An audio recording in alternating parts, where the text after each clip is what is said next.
सुनात बाए राजा ननद के आवाई, सुनात बाए राजा ननद के आवाई।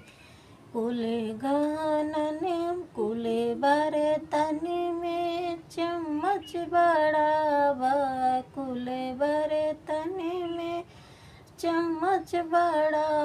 सलाह कराए राजा चम्मच देवाई, सलाह कराए राजा चम्मच देवाई। सुनत बाए राजा ननद के आवाई। कुले गहनन में बिछुआ बड़ा, कुले गहनन में बिछुआ बड़ा। सलाह कराए राजा बिछुई देवाई, सलाह कराए राजा बिछुई देवाई। सुनत बाए राजा ननद के आवाई।